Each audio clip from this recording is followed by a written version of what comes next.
El Señor esté con vosotros. Del Santo Evangelio de nuestro Señor Jesucristo, según San Marcos.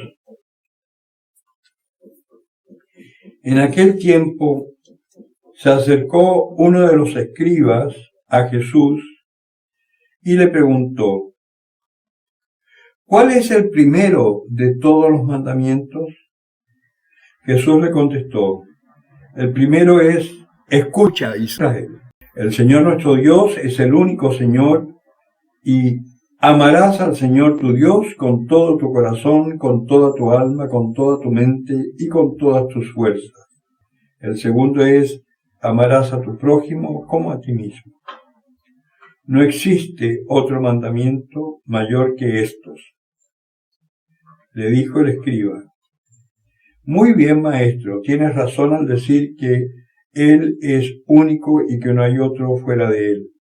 Y amarle con todo el corazón, con toda la inteligencia y con todas las fuerzas, y amar al prójimo como a uno mismo, vale más que todos los holocaustos y sacrificios. Y Jesús, viendo que le había contestado con sensatez, le dijo: no estás lejos del reino de Dios. Y nadie más se atrevía ya a hacerle preguntas. Palabra del Señor. En el Evangelio de hoy vemos a este fariseo que se acerca a Jesús después que Jesús les había contestado a los saduceos que no creen en la resurrección de los muertos, y que les había contestado y les había dicho que Dios era un Dios de vivos y no de muertos, explicándole que los muertos resucitan. A raíz de eso se le acerca un escriba a preguntarle cuál es el mandamiento principal. Y acá nosotros tenemos a Jesús que dice una cosa bien curiosa. Dice: el primer mandamiento es: escucha, Israel. Y después dice lo que sigue: el Señor nuestro Dios es el único Señor, y amarás al Señor tu Dios con todo tu corazón y al prójimo como a ti mismo. Acá hay una, por así decir, una sutileza que es bueno tenerla presente, porque si ustedes recuerdan, toda la tradición hebraica viene a través del relato de lo que Dios hizo con el pueblo de Israel desde que lo sacó del país de Egipto. Vale decir, por la escucha, el pueblo de Israel mantuvo viva y fuerte su fe. Por eso, el primer mandamiento, como mandamiento propiamente tal, es: escucha, Israel.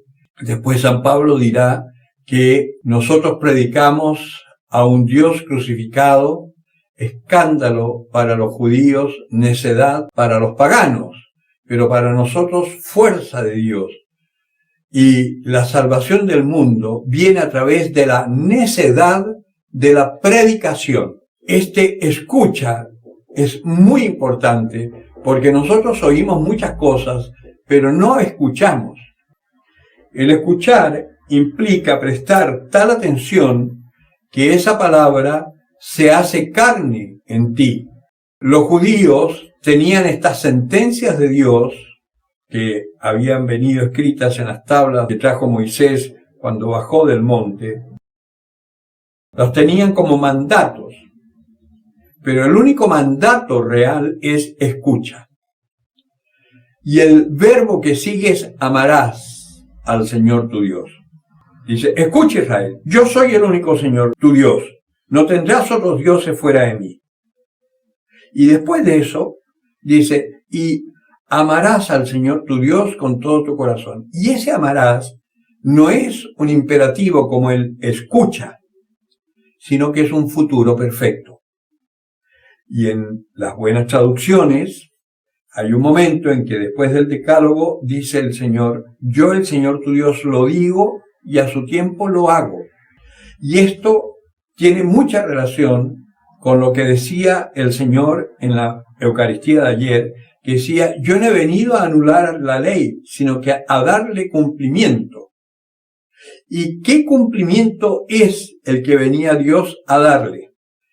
Él iba a hacer todo lo que la ley pedía para que nosotros pudiésemos recibir el regalo de la salvación, de la libertad. Es decir, Él vino a hacer aquello que nos había prometido.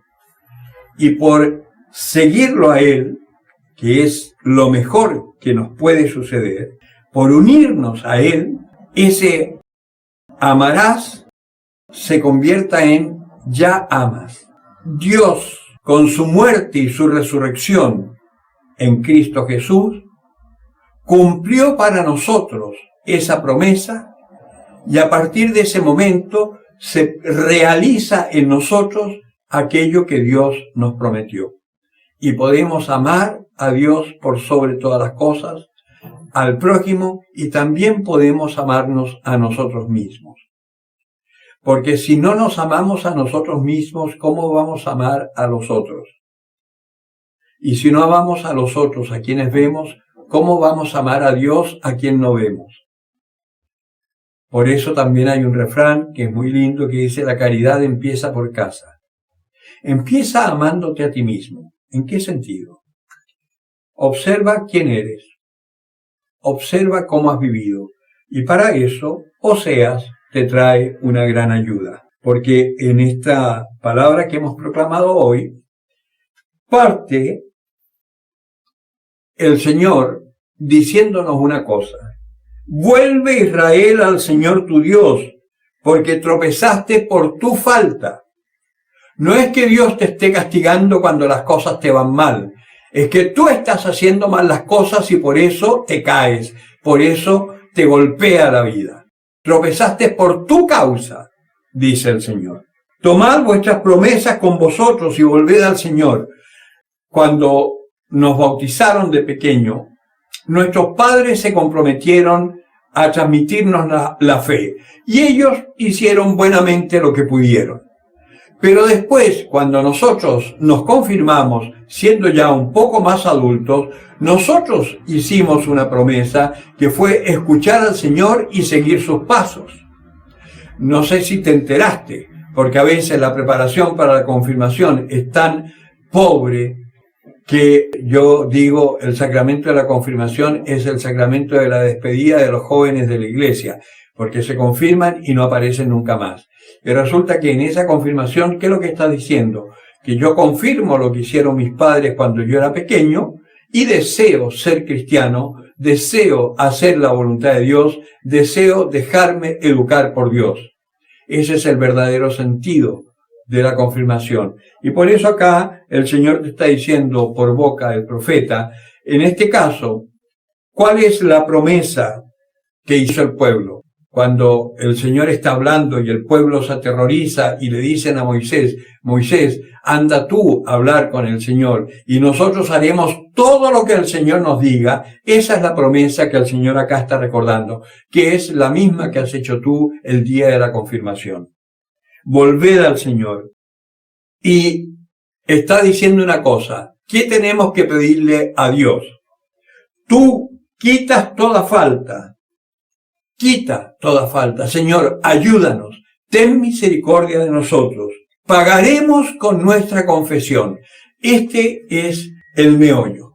¿Cómo vas a poder escuchar al Señor y amarte a ti mismo? Reconociendo tu pecado. No tengas miedo de mirarte a ti mismo. Entra en tu interior. Reconoce tu pecado. Confiesa tu culpa. Porque el mundo jamás te salvará. Tú haces las cosas según te dice el mundo, pero el mundo no te va a dar la salvación. El mundo, todo lo que tú hagas siguiendo las ideologías o las políticas mundanas, te van a llevar siempre a una frustración. Nunca vas a encontrar una felicidad plena. Por eso también la Escritura dice acá, Asiria no te salvará. Asiria era un pueblo numeroso, estupendo, inmenso, los judíos eran un pueblucho. Asiria no los iba a salvar. O sea, todo este esplendor del mundo no te va a salvar.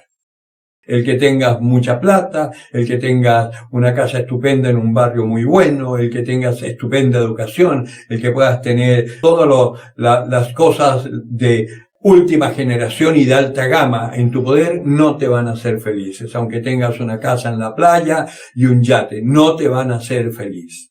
Lo único que te va a hacer feliz es encontrarte con Dios, encontrar el sentido real de tu vida y poder seguir el camino del Señor. Que no está exento de una buena situación si es que el Señor te ha hecho administrador de bienes. Solo que esa plata que tendrás en abundancia no va a ser solo para ti y para tus placeres, sino que va a ser para ayudar a otros que no tienen. Y el Señor seguirá multiplicando tus bienes. Porque el cristiano no es un pobre. El cristiano es un hombre que vive en plenitud, con la copa llena, en cada situación de vida que le toca. Uno que tiene poco dinero, igual tiene la copa llena si está en el Señor. Por eso, el Señor sigue diciendo acá, curaré tu deslealtad, te amaré generosamente, porque mi ira se apartó de ti. Seré para ti como el rocío, y florecerás como el lirio, echarás raíces como los cedros del Líbano. ¿Te das cuenta de lo que te está diciendo el Señor? Te está hablando de una nueva vida. Es posible, en medio de esta pandemia, en medio de este caos que está viviendo el mundo, tener una nueva y buena vida. Por ahora, la nueva vida que estamos teniendo es una vida de angustia, de zozobra, de incertidumbre. No sabemos qué va a pasar. Pero ¿será posible en este tiempo tener una buena vida? Pues yo te digo, sí. Busca al Señor, déjate llevar por Él y tendrás esa buena vida, pase lo que pase. Van quedando poquitos días para la Pascua, que empieza con el Domingo de Ramos. Espero que para esas alturas ya hayas hecho un buen examen de conciencia, hayas hecho oración, ayuno y limosna adecuados para poder confesar tus pecados y experimentar el amor de Dios y entrar así en esta Semana Santa que se viene, entrar como uno más de los santos que siguen a Dios. Y experimentarás la vida, la dicha, la plenitud y la certeza del amor de Dios en tu vida. El que tenga oídos para oír, que oiga.